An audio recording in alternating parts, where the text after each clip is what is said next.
A constituent at an AOC town hall suggests eating babies to curb climate change. While everyone is outraged at the remark, we examine what exactly is wrong with this modest proposal and whether or not it's any worse than what we've heard from Democratic presidential candidates. Then, Warren finds herself embroiled in a major sex scandal.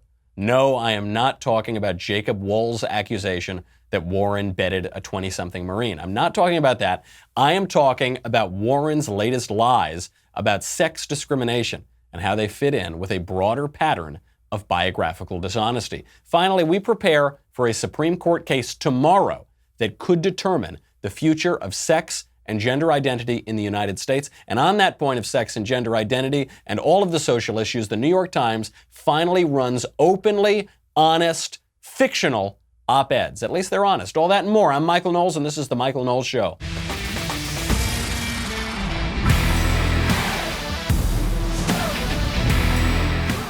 I am about to give apparently a controversial opinion. So look, Media Matters, Sleeping Giants, any of the left-wing operatives who watch this show, for my controversial opinions, here it is, get ready. I don't think we should eat the babies. Okay, there, I said it. And if it costs me my show, so be it. But I don't think we should eat the babies. You're going to see a lot of headlines now about Knowles wants to destroy the climate because he won't eat the babies. Well, we're going to get into this modest proposal for eating babies to stop climate change. But first, while we still have them, I want to thank our wonderful sponsors over at NetSuite. It is very important if you are starting a business, if you are growing a business, if you are working for a growing business. You need to know your numbers. I've been involved in a lot of startup businesses, including this one right here, the Daily Wire. It is so important. The biggest problem, probably, that growing businesses have, I think this is a bigger problem than any of the others, is they have this hodgepodge of business systems and they can't know their numbers. That's where NetSuite comes in very handy. NetSuite by Oracle is the business management software that handles every aspect of your business in an easy-to-use cloud platform. This gives you the visibility and control that you need to grow. With NetSuite, you save time, you save money, and you save unneeded headaches. And by the way, time is money. Again, people forget this when they're starting a business. Time is money, okay? And so what they'll do is they'll have all these different business systems, and one manages sales, one does finance, one does accounting. None of them are talking to each other. You can't access them all.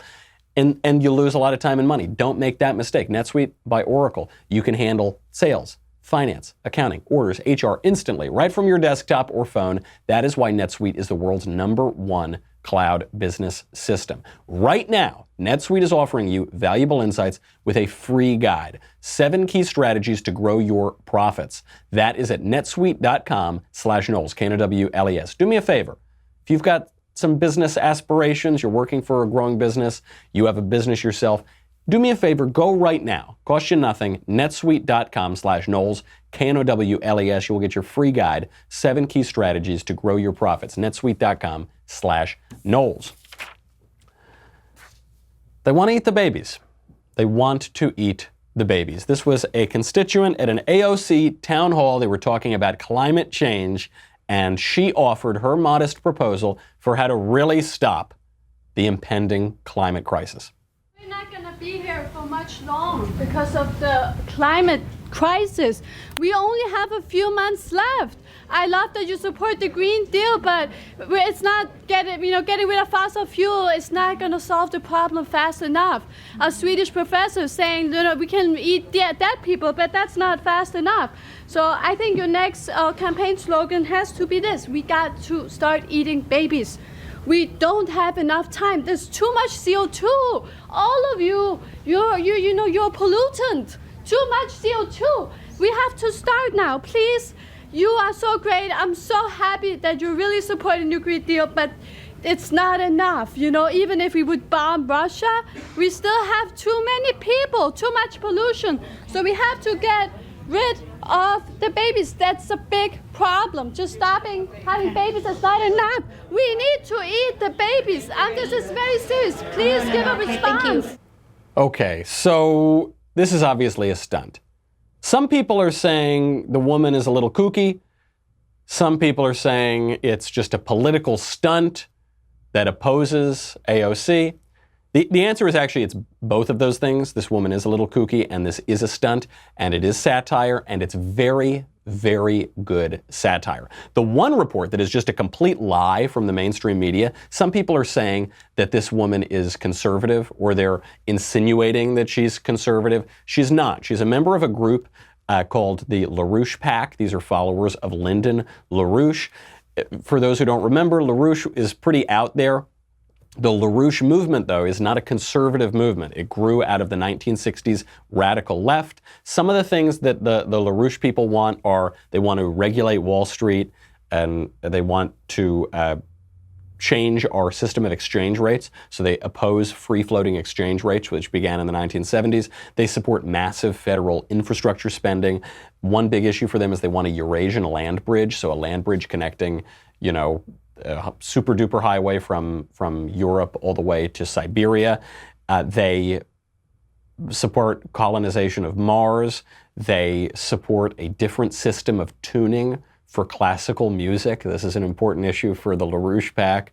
And they support certain defense initiatives, but not others. For instance, they support laser-based defense initiatives, but not anti-ballistic missile systems. So, not easy to categorize on the right or the left. It's a little bit of a kooky political movement. Lyndon LaRouche himself ran for president 8 times. The first time was with the U.S. Labor Party. The next 7 times were with the Democratic Party. This was as recently as 2004. So anybody who's telling you this is a conservative or even right-wing political group that she's with is not telling the truth. That said, it's very good satire. Because I think now the LaRouche PAC supports Trump. I'm not sure. I wouldn't be surprised if they support Trump. I think they oppose the global warming alarmism. So, it's not easily categorized. But in so much as this is satire making fun of global warming alarmism, it's really, really good satire. What the left is trying to say is, oh, give me a break. This woman's so crazy. This isn't even close to what we think. It is. It's really close to what we think. The argument that the woman is making is that babies expend too much carbon dioxide and they use too many resources and they're hurting the public and society because of climate change, so we need to eat the babies. That's the whole satire. Who is the satire directed toward? The left. This is not just coming from fringe people, this is coming from candidates for president. In a recent CNN town hall talking about climate change, Bernie Sanders, the number 2 candidate in the race, according to some polls. Now he's fallen in most polls down to number 3. But you're talking about a top-tier candidate. Bernie Sanders was asked explicitly if we should kill babies to curb climate change. His answer was immediate and emphatic. Yes. Human population growth has more than doubled in the past 50 years. The planet cannot sustain this growth. I realize this is a poisonous topic for politicians, but it's crucial to face. Empowering women and educating everyone on the need to curb population growth seems a reasonable campaign to enact. Would you be courageous enough to discuss this issue and make it a key feature of a plan to address climate catastrophe? Well, Martha, the answer is yes. And the answer has everything to do with the fact that women in the United States of America, by the way, have a right to control their own bodies and make reproductive decisions. And the Mexico City Agreement, which denies American aid to those organizations around the world that allow women to have abortions or even get involved in birth control, to me is totally absurd. So I think, especially in poor countries around the world, where women do not necessarily want to have large numbers of babies, and where they can have the opportunity through birth control to control the number of kids they have, something I very, very strongly support. How is Bernie's argument any different from the woman's argument? The woman said we should kill and eat babies. Bernie said we should just kill the babies. We should do both of those things because of climate change.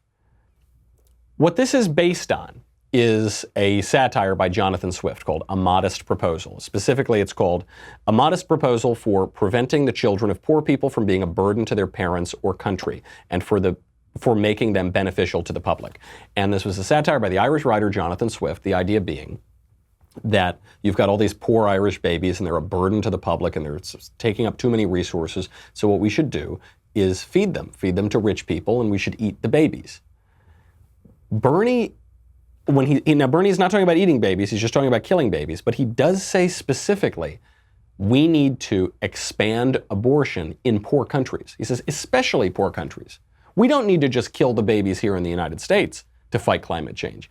Especially in poor countries, with all those bothersome poor people who are taking up too many resources. There in the poor countries, most especially, we need to kill the babies. Now, today, when he's talking about poor countries or third world countries, he's talking about Africa and parts of Asia, which brings in this whole racial aspect to it.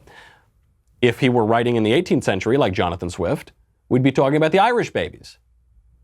We need to go in there and kill these poor babies. But it gets even better, because you could say, well, look, he's just talking about killing them, and the lady at the AOC event was talking about killing and eating them, and for some reason, those are completely different, and it's good to kill the babies, but it would be really bad to kill and eat the babies, and no one's talking about eating the babies. Therefore, Michael, the analogy is not a good one.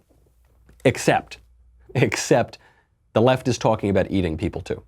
Last month, a Swedish scientist was speaking at a Swedish scientific summit and suggested that cannibalism is a great way to fight climate change. This guy was not engaging in satire. This guy was dead serious. The Stockholm School of Economics professor Magnus Söderlund, what a name, said that eating human meat is a great way to help save the human race if society would simply, quote, awaken the idea. He's talking about eating dead people. So he says people die, and we've got all this good meat that we're just putting underground. What a huge waste of that. If we could just eat that meat, then we wouldn't have to grow so much food and raise cows, and then we could help save the world. When this came out, this was referred to as the Soylent Green New Deal, based on the Charlton Heston movie where the food is people. You remember Soylent Green. Soylent Green is people!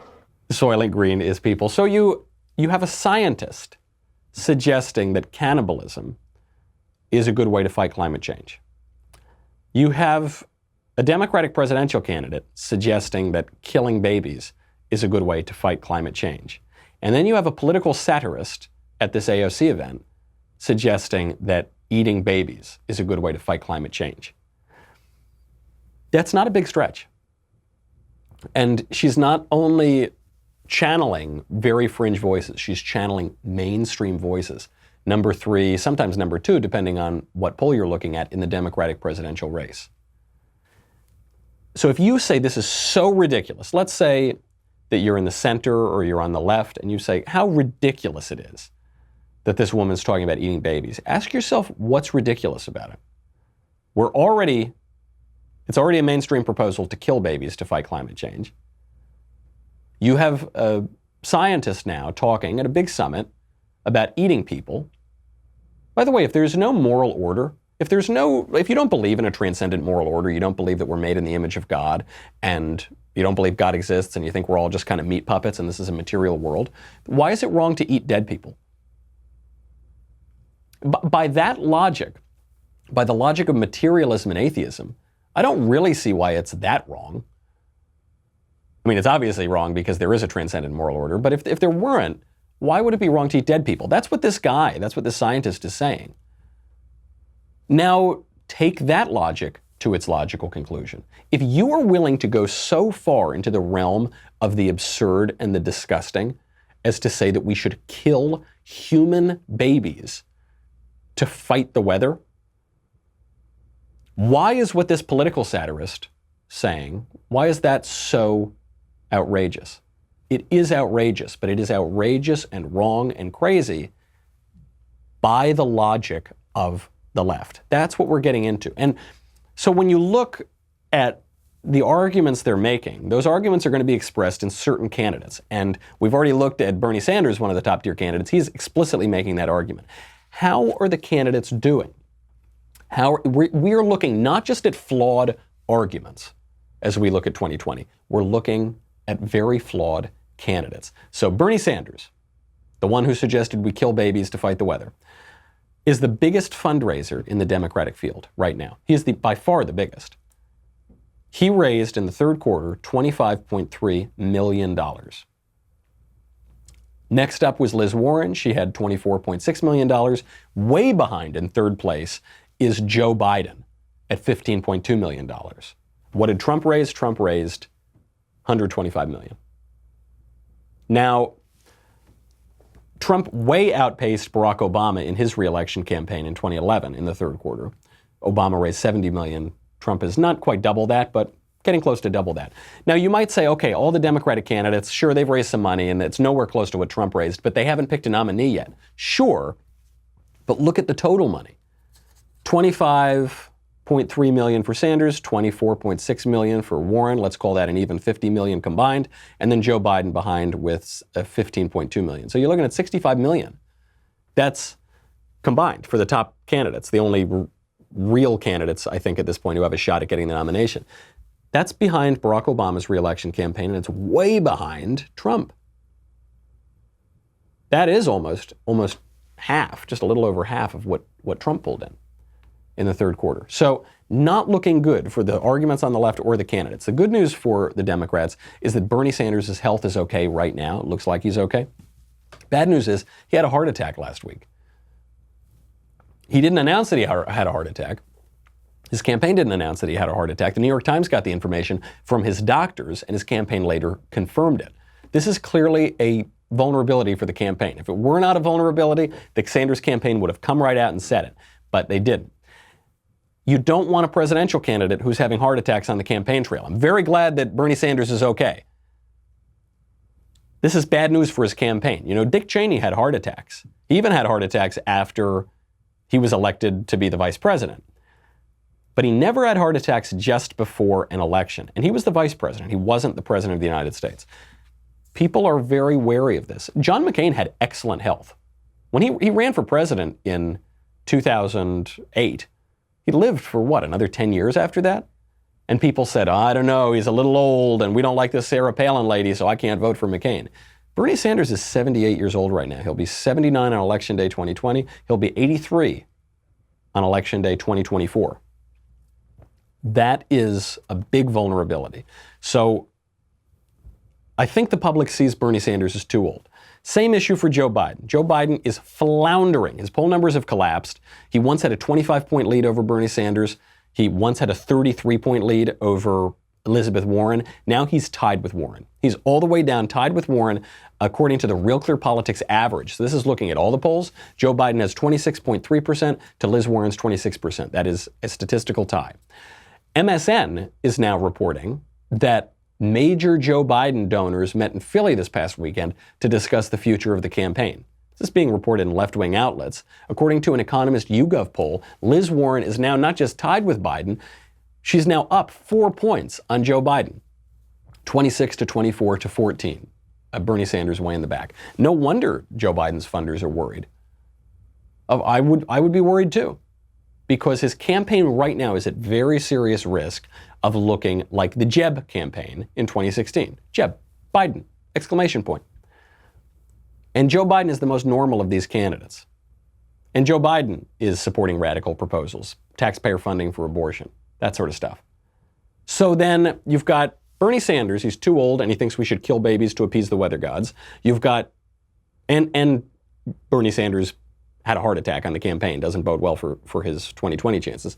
You got Joe Biden collapsing, his poll numbers gone, Liz Warren leading or tied in polls and in the Real Clear Politics average.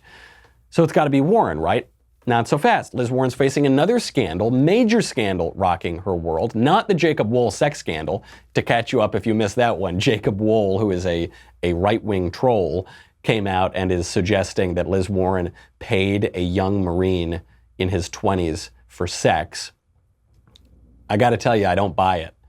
I just don't. If Liz Warren has never had a beer, if she's awkward drinking a beer on camera, and she's kind of hugging her husband in a weird way, of all the scandals you're going to throw on Liz Warren, I don't think sex with a young Marine is the one that's going to stick. The sex scandal that she's facing is lying about sex discrimination. She's now facing a major lie about her biography. So last Wednesday, during a town hall in Nevada, Liz Warren said that she once lost a job because she was pregnant. She said, quote, "By the end of the first year, I was visibly pregnant, and the principal did what principals did in those days. Wish me luck and hire someone else for the job. He discriminated against me on sex, and he fired me because I was pregnant." That's what she's saying. However, video surfaced from a 2008 program called Conversations with History, which might be a prophetic title if this video ends Liz Warren's presidential campaign, because she will have been history. In that video, she said she wasn't fired because she was pregnant. She said she was fired because she was unqualified for the job, and she decided to do something else, and she was pregnant, and she decided to raise her kids. Here is Liz Warren in 2008. My first year post graduation, I worked, it was in a public school system, but I worked with the children with disabilities.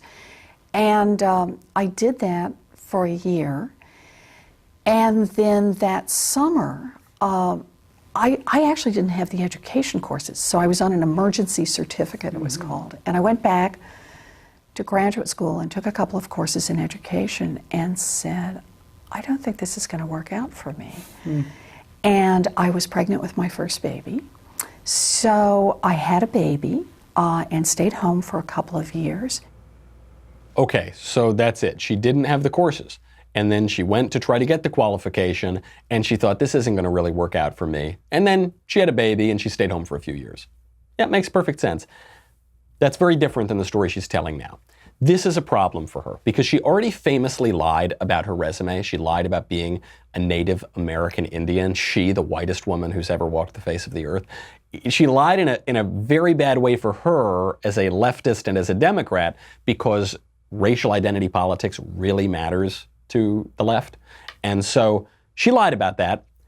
Bad idea. She lied certainly as early as when she was teaching at UPenn, and then did that help her get the job at Harvard? I don't know. A lot of people seem to think it did. Harvard certainly touted her Native American ancestry, which was not true. And then it turned out it was obviously a lie. This dogged her for a little while. And you know this bothered her, by the way, because she spent a long time trying to defend it. She took this DNA test and got her personal prov to the Boston Globe to run about how she was 1/1000th Native American, and this somehow vindicated her decades and decades of lying. That backfired on her big time, so she tried to fight it. Now she just apologized. Okay. She was just getting over this. Now this new scandal comes out. If this new lie hadn't come out, would the Pocahontas thing have stopped her from being president? I actually don't think so. It's a good hit. It's a very funny hit. Dogged her for a long time. I don't know that that's enough. It's been around for a while. She made an egregious mistake. She admitted it. And Americans are forgiving people. Now it happened again. And look, we believe in second chances, but do we believe in third chances or fourth chances as Americans? I don't know about that, because now it's not just a mistake. Now it's not just a lie. Now we've got a pattern. And it's the same kind of lie. You have a privileged woman consistently lying to make herself look like a victim. You've got her first pretending to be a victim of race discrimination, then you've got her pretending to be a victim of sex discrimination. This is not going away. And I think, I haven't seen any actual conservative who's taken her so-called sex scandal seriously, that she paid off a Marine to have sex with him. We should take this one seriously. This is a good hit. This is a really good hit. She's just consistently lying about her racial privilege and her sexual privilege. I'm using the left's terms because she's going to have to answer to the left for those, and we should hammer her for it. Speaking of sex discrimination, by the way, huge story. I'll just give you a little preview of this. One of the biggest Supreme Court cases, possibly ever, is coming up tomorrow, and nobody is talking about it. The case is Harris Funeral Homes versus Equal Employment Opportunity Commission. What this case is about is whether sex means sex, male and female, man and woman, or whether sex means gender identity. So not your objective sex, but your subjective feelings about your sex. What's the case? The case is about this funeral home owned by a guy named Thomas Rost. For 6 years at this funeral home, they had an employee named Anthony Stevens. At the funeral home, obviously it's a very touchy, sensitive industry, and so when the people are dealing with grieving families, there's a dress code. Anthony Stevens, this employee at the funeral home, agreed to the dress code. He signed a contract saying, I will abide by the dress code. 6 years he abided by that dress code until one day Anthony came in and he decided that he was Amy. And so he insisted on wearing a dress. He insisted on wearing a skirt suit. So he's not wearing pants anymore, he's wearing a skirt suit. And what Thomas Ross said is, look, we like you a lot, Anthony or Amy or whatever you're going by now, but you can't violate this dress code. You've got grieving families here and they don't need your show and your political statement and your issues to affect them. This is about them. It's not about you. You agreed to wear the dress code. You got to do the dress code. So Anthony, now Amy, leaves and sues. And so what happened is the Obama administration, through the Equal Employment Opportunity Commission, sided with Anthony Stevens, now Amy Stevens. Now it's the Trump administration. Trump's DOJ supports the funeral home. This all comes down to the Civil Rights Act. The Civil Rights Act bans discrimination on the basis of sex. But Anthony Stevens is not being discriminated against on the basis of sex. He's being discriminated against on the basis of his imagination. I mean, that's the only argument he's got for discrimination, is that I imagine myself to be a woman, even though I'm not a woman, and therefore I'm being discriminated against, and therefore you need to sue me and you need to let me wear whatever I want to wear in front of grieving families, even though I signed a contract saying I wouldn't. Now, the Civil Rights Act this has actually already been interpreted. The Civil Rights Act bans sex discrimination, but it does not require either asexuality or androgyny. So sexual difference is still respected. Everybody in this case still respects that there can be different dress codes for men and women at the office. The court ruled on this in 1998. So the Obama administration threw this all into chaos by saying that the word sex maybe doesn't mean sex. You can't have both sex and gender identity protection. The way to really look at this is maybe not even in the employment case, but in sports. Title IX says that you won't discriminate in sports on the basis of sex. So you get women sports leagues. Women get to have their own sports leagues. They get to engage in sports. If you now change sex to mean gender identity, it's not just that everybody benefits and rights are expanded to more people. You actually completely undermine the definition of sex. It's not just that more people get to play sports, it's that women don't get to play sports. You can't have them both.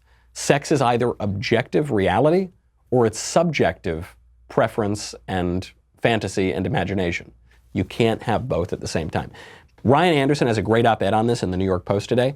You should go check it out. I'm going to be filling in for Ben's radio show later on, and we're going to be talking to the lawyer who's going to be arguing this case before the Supreme Court tomorrow. This is a case to watch. A lot depends on this case. It's about a lot more than pronouns. It's about a lot more than just making people feel good about themselves. This is about who gets to define reality itself. This is about whether women have legal protections, like in sports leagues or in bathrooms or in their own schools or anything like that. So much depends upon the pronouns. So much depends upon whether a man at a funeral home is allowed to wear a dress or not. So stay tuned for that. We'll obviously be covering it as it comes out. We've got a lot more to get to. We got to get to Kanye West's Sunday services and Kanye West defending the Republican Party and Kanye West coming out with a new album called Jesus is King. We have got to get to the Joker. I'm going to try to give my thoughts on the Joker if we have time. And then we have, from the New York Times, the dumbest article on the internet today. I love this article. Usually when I wake up and I say, what's the dumbest article on the internet today? It kind of takes me a minute. No, not today. Because the New York Times is publishing an op-ed, not about present political issues, but it is what they call an op-ed from the future. The New York Times is now employing fiction writers to write actual fiction on the pages of the New York Times. At least they're honest. We'll get to that in a second, but first I got to say goodbye to Facebook and YouTube. Go to dailywire.com. $10 a month. $100 for an annual membership. You get me. You get the Andrew Klavan Show. You get the Ben Shapiro Show. You get the Matt Walsh Show. You get to ask questions in the mailbag. That'll be coming up on Thursday. You get Another Kingdom, which is out today. Another Kingdom Season 3 is here. It's the final installment. It is absolutely fantastic. I love it. Episodes 1 and 2 dropped today, so be sure to go check those out. A new episode is going to drop every single Monday for the duration. If you're a subscriber, though, at Daily Wire, you get early access to them on Fridays. So don't wait. Subscribe now. First 2 episodes out today. It is It is my favorite season of it. It's getting great reviews. Please go check it out, Another Kingdom. We always talk about how conservatives need to be in the culture. Well, here it is. The conservatives are out in the culture, and I think it's great. This is Drew Klavan's final installment of his Another Kingdom trilogy. I am so thrilled that I get to be a part of it. Check it out. It's going to be a lot of fun. DailyWire.com. We'll be right back with a lot more.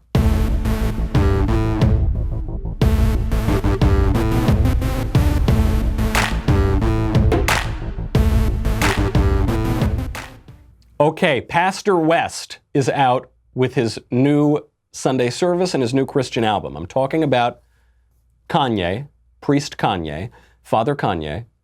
How many more titles can he get? He always gives himself all these titles, so I guess I can give them to him too. Kanye West has been moving toward the right in recent years, politically and even religiously. He's not talking about atheism and materialism and secularism and all those religions that are affiliated with the left wing. He's talking explicitly about traditional religion, specifically about Christianity. And this has been happening for a while. Now it's culminating in what he's doing are Sunday services. And Christians and conservatives are really split on this. Some conservatives say we don't want Kanye's support. Some Christians say we hate what Kanye is doing. We don't want him to talk about Jesus. How dare you do it? There were good arguments on both sides, but I support Ye. I support Kanye. I never thought I would say those words because I'm not a huge fan of his music. I support what he's doing here. So he was doing a Sunday service to promote his new album, Jesus is King, and he did one in Salt Lake City where he extolled the virtues of the Republican Party for freeing slaves, and he condemned mental slavery and the mental slavery of voting for a political party on the basis of your skin color. Here he is. Abraham Lincoln was the Whig Party. That's the Republican Party that freed the slaves. That's the Republican Party that freed the slaves. Before a year, people want to call me because I chose my right. Internet, we got the right? We got our own right to our own opinions, right? Yeah! Who I'm supposed to pick as the president. You black, so you can't like Trump. I ain't never made a decision only based off my color. That's a form of slavery. Mental slavery.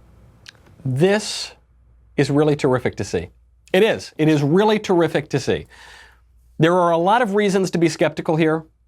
One is for the Christians who don't like that he's doing the Sunday service. Liturgical abuse is real.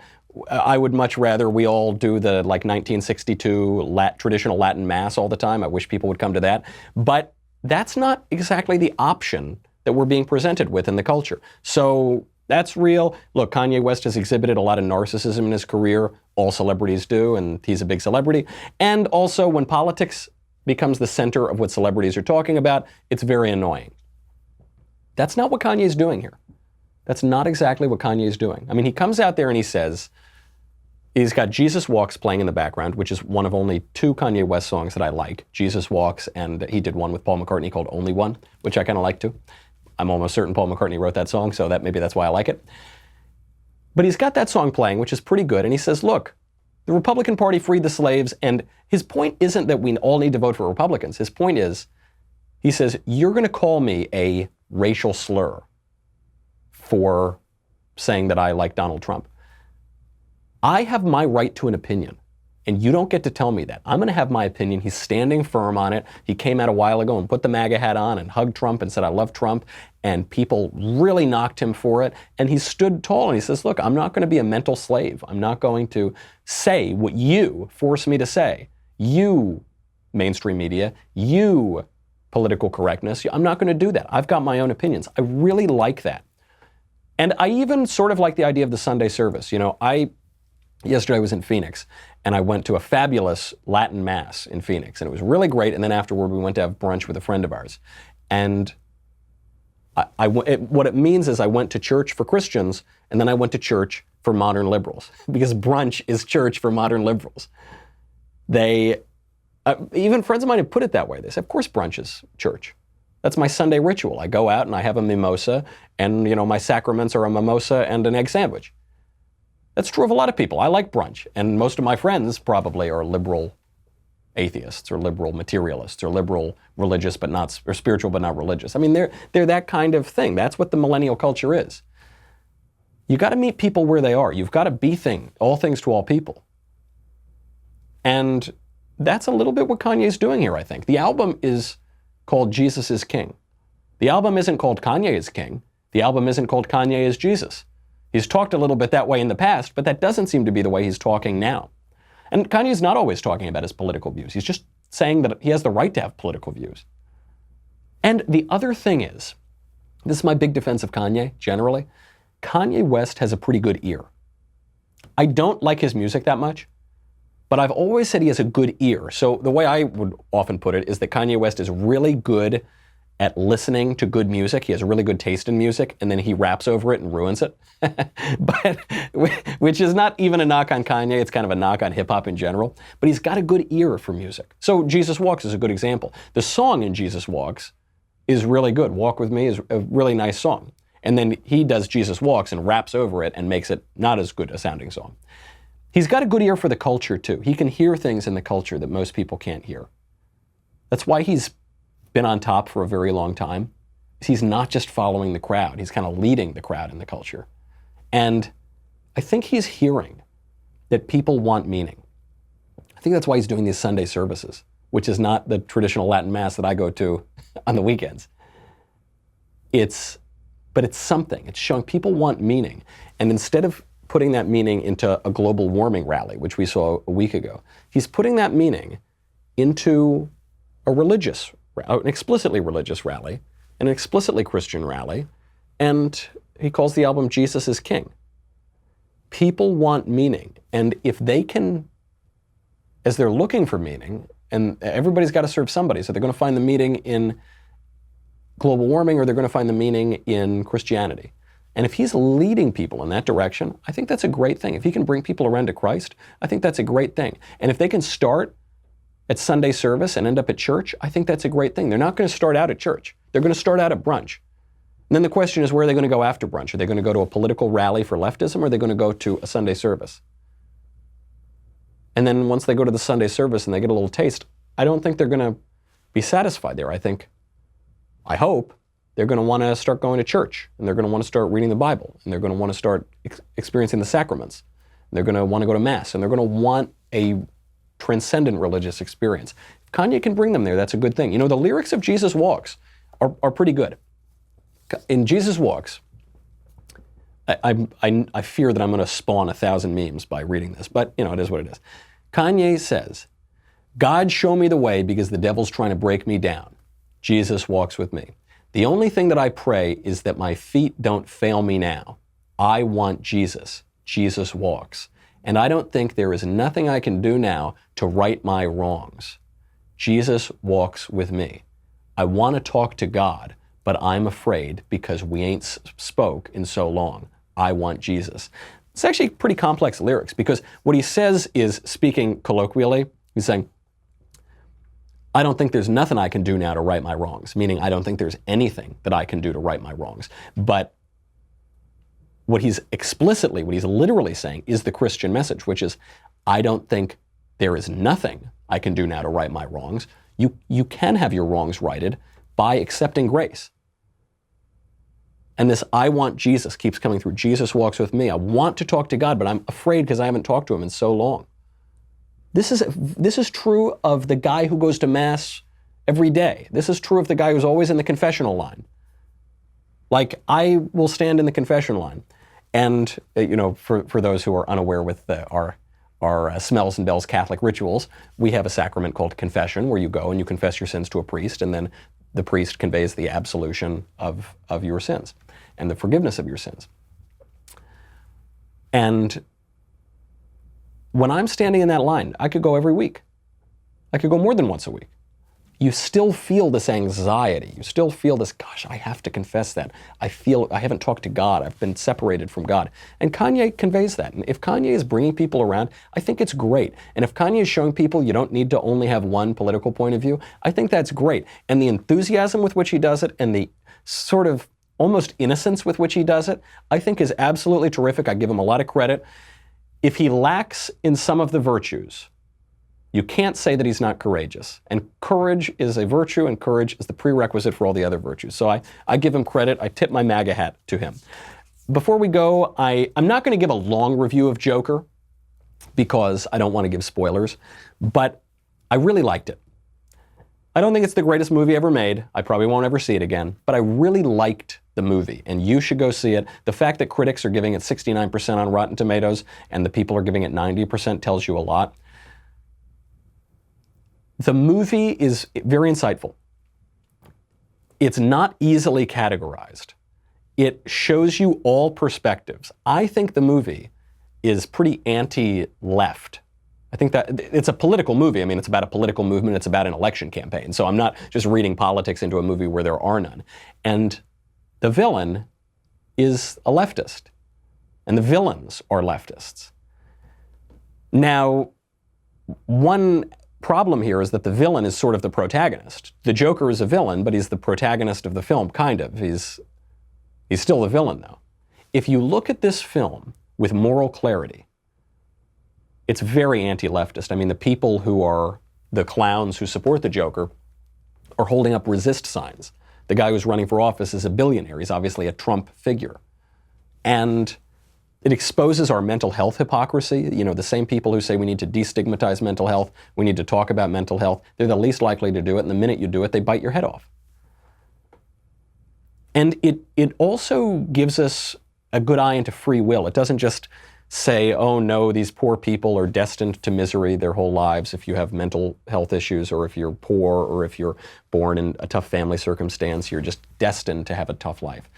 It permits free will in a pretty sophisticated way, in a pretty complex way. I think it's a perfect movie for right now, for this moment, because one of the songs that keeps coming up in the previews, and it's in the movie too, is Send in the Clowns. This is a Stephen Sondheim song that is so misunderstood. It's the Send in the Clowns, where are the clowns? And the last line is, they're already here. Send in the Clowns is, people are wondering what this song means. They've always asked Stephen Sondheim, and Sondheim did an interview. He said, it's not an esoteric song. The idea is that the clowns are us. Clown is a word for fool, and it's this song sung in a musical between two people who have variously loved each other, but they've always screwed it up. And the joke is, send in the clowns. Let's bring a little laughter into this difficult moment. And oh, wait, we don't need to send in the clowns. We're the clowns. We're the fools. We're the clowns. The fact that that song is being used to market the movie tells you a lot about this moment. We are the clowns. All of us. We are the ones. We are the fools. We are behaving foolishly. And the vision, the bleak, nihilistic vision that's presented in the movie is a vision embraced by a lot of people, but it's a crazy vision. It's a dark one. It's one we're living in right now. And the movie takes up the question of comedy. The Joker. What is the joke? What is comedy? And there's one view of comedy, which is that it's farce, it's absurd, it's all about nothing. It's all just a big joke. And then there's another vision of comedy, which is like the Divine Comedy. In the opera Pagliacci, Pagliacci says, La commedia, you hear la commedia è finita, the comedy is finished. And Pope Benedict XV apparently said this on his deathbed. He said, the comedy is finished. It's not him saying my life was a big joke, a big farce. It's him saying life is a comedy. It has a happy ending. And Joker explores that question. It allows you to see it. I recommend it. Maybe next week we'll be able to talk about more thoughts on this, because I don't want any spoilers, but go see it. Go see it right now so that I can go give you my thoughts on it. Before we go, I need to talk about the stupidest article on the internet today. It's from the New York Times.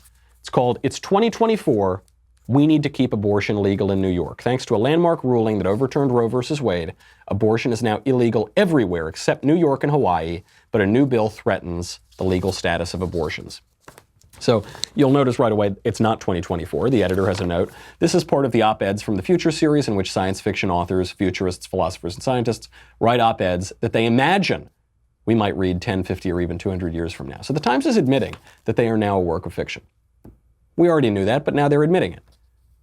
Because they can't complain about what's happening. I mean, right now the Trump presidency is pretty good, so it always has to be hypotheticals, imaginary, what if, fiction. So it opens up. It says, the New York legislature is convening this week to begin debate on S 9764. I would like to offer my thoughts as a gynecologist who still provides that rarest of services, abortion. Our legal status is under threat, as our lives have been for decades. More important, the legislators for this passage of this bill are dishonest in their motives and willfully blind to the consequences of its probable passage. So what they don't understand is Roe versus Wade. They actually don't know what Roe v. Wade is. The op-ed goes on and it says, ever since a case in 2022 overturned Roe versus Wade, 14 states have outlawed abortion. And then 7 states began prosecuting women for abortion. And now it's illegal everywhere except pretty much New York. If abortion is popular, if people want abortion, then it will be legal in a lot of places. Roe versus Wade being overturned won't outlaw abortion. It will just allow states to make their own decisions, as they should, because there's no such thing as a constitutional right to abortion. Then it goes on, they say, most so-called abortion states have adopted legislation restricting access to publicly funded abortions. Legally, we don't currently have publicly funded abortions. So obviously this New York Times writer doesn't understand the law, but we do have we do have publicly funded abortions because money is fungible and we give taxpayer money to Planned Parenthood and we say it's only for non-abortion services, but if they get the money, they're going to use it for whatever they do, and what they do is abortion. This op-ed doesn't even know that. So they don't know that, they don't acknowledge that. Then they go on, they say these laws disproportionately affect black women. We know this from 70 years ago. It disproportionately affects black women. What you mean because it allows more black babies to be born? Black women are much more likely to have abortions, and the abortion proponents push for this. I mean, you just heard Bernie Sanders say, we need to go into poor countries, by which he means African countries, and make sure we kill more babies. And this is true in the United States. In the United States, more black babies, in New York, more black babies are aborted than are born. It just goes on in this sort of nonsensical way and exposes the left's opinion of abortion. It just reveals a couple things. One, they don't understand the law, they don't understand the Constitution. 2,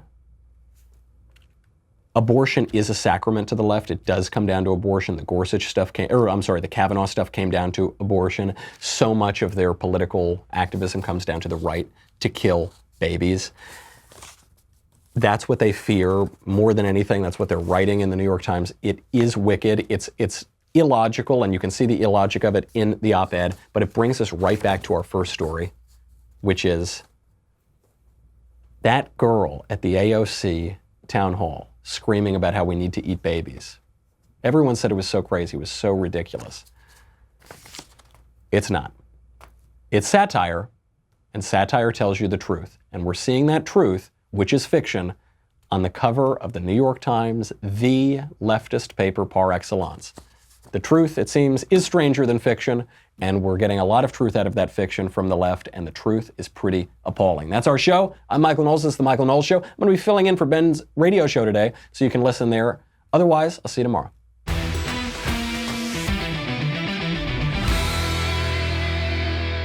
The Michael Knowles Show is produced by Rebecca Dobkowitz and directed by Mike Joyner. Executive producer, Jeremy Boring. Senior producer, Jonathan Hay. Our supervising producer is Mathis Glover. And our technical producer is Austin Stevens. Assistant director, Pavel Wydowski. Edited by Danny D'Amico. Audio is mixed by Mike Coromina. Hair and makeup is by Jesua Olvera. And our production assistant is Nick Sheehan. The Michael Knowles Show is a Daily Wire production. Copyright Daily Wire 2019. If you prefer facts over feelings, if you aren't offended by the brutal truth, if you can still laugh at the nuttiness filling our national news cycle, well, tune on in to The Ben Shapiro Show, where you'll get a whole lot of that and much more. We'll see you there.